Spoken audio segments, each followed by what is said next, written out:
নমস্কার বন্ধুরা, মণিমার রেসিপিজে আপনাদের সকলকে স্বাগত।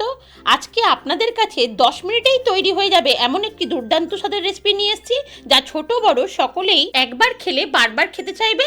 চলুন দেখে নেওয়া যাক। তার জন্য দুটো আলু ছোট ছোট করে কেটে নিয়ে আধ বাটি মটরশুঁটির সঙ্গে ভালো করে সেদ্ধ করে নিয়েছি। এবারে এগুলো একটা বড় পাত্রে নিয়ে বাটির পিছন দিয়ে ম্যাশ করে নেব। বন্ধুরা, এখন মটরশুঁটির সময় বলে আমি মটরশুঁটি নিয়েছি, আপনারা চাইলে মটরশুঁটি স্কিপ করতে পারেন। নিলাম দুটো কুচনো পেঁয়াজ, একটা কুচনো ক্যাপসিকাম, একটা গ্রেট করা গাজর, বীজ বাদ দিয়ে দুটো টমেটো কুচিয়ে নিয়েছি, সেটা দিয়ে দিলাম। 3টে কুচনো কাঁচা লঙ্কা, 6 কোয়া রসুন আর অল্প আদা থেতো করা মিশ্রণ, 1 বাটি কুচনো ধনেপাতা, অল্প সাদা নুন আর বিট নুন, অল্প চিনি স্বাদের ব্যালেন্সের জন্য, 1 চামচ জিরে, অল্প জোয়ান হাতে ঘষে নিয়েছি, রোস্টেড কাসুরি মেথি, ধনে জিরে মৌরির ভাজা মশলা 1.5 চামচ, 1/2 চামচ হলুদ গুঁড়ো, অল্প লঙ্কা গুঁড়ো। ঝালটা কিন্তু বন্ধুরা আপনারা আপনাদের আন্দাজ মতো দেবেন। আর বাইন্ডিং এর জন্য দেব 4 চামচ চালের গুঁড়ো। বন্ধুরা, আপনাদের কাছে চালের গুঁড়ো না থাকলে আপনারা কর্নফ্লাওয়ার ইউজ করতে পারেন। সবকিছু ভালোভাবে মিশিয়ে মাখিয়ে নেব। টেস্টটা বাড়িয়ে নেবার জন্য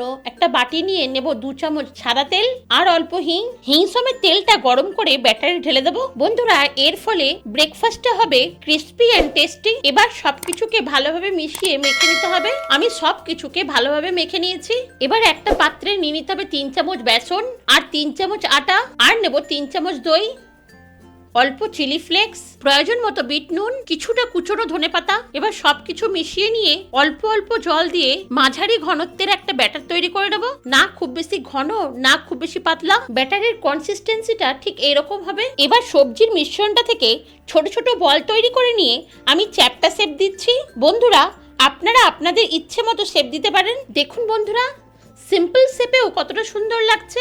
গ্যাস জ্বালিয়ে আমি ফ্রাই প্যানে তেল গরম করতে বসিয়েছি। এবার বেসন আটা আর দইয়ের মিশ্রণটা আরেকবার ভালো করে ফেটিয়ে নেব। তেল গরম হয়ে গেলে চ্যাপ্টা শেপের ভেজ বলগুলো একটা করে নিয়ে ব্যাটারে দিয়ে কাঁটা চামচ দিয়ে উল্টে পাল্টে নিয়ে ব্যাটারটা লাগিয়ে নিয়ে গরম তেলে ছেড়ে দেবো।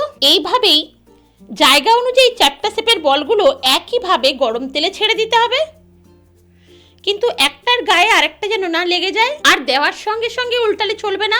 লক্ষ্য রাখতে হবে নিচের দিকটা হালকা লালচে ভাব আসলে তবেই উল্টে নিতে হবে। বন্ধুরা, উল্টাবার সময় বাঁ হাতে কাঁটা চামচ বা চামচ নিয়ে ডান হাতে ছান্তা বা খুন্তির সহায়তা নিয়ে উল্টে নেবার চেষ্টা করবেন, যাতে তেল ছিটকে গায়ে না আসে। দেখুন বন্ধুরা, সুন্দর একটা কালার এসে গেছে। এবার আমাদের উল্টে পাল্টে ভালো করে ভেজে নিতে হবে। দেখুন বন্ধুরা, কত সহজেই তৈরি হয়ে গেল হেলদি ডেলিশিয়াস ব্রেকফাস্ট। তাই এইভাবে একবার বানিয়ে নেওয়ার অনুরোধ রইল। আমি গোল্ডেন কালার করে ভেজে নিলাম। এবার তেল ছেঁকে তুলে নেব। দেখুন বন্ধুরা, দেখতে সিম্পল হলেও খেতে কিন্তু অসাধারণ হয়েছে। ভিডিওটি ভালো লাগলে লাইক ও শেয়ার করবেন। আর আপনি যদি আমার চ্যানেলে নতুন বন্ধু হয়ে থাকেন তাহলে চ্যানেলটিকে সাবস্ক্রাইব করে পাশে থাকা বেল আইকনটিকে প্রেস করে অলে সেট করে দেওয়ার অনুরোধ রইল। আবার পরবর্তী ভিডিও নিয়ে ফিরে আসবো। ভালো থাকবেন, ধন্যবাদ।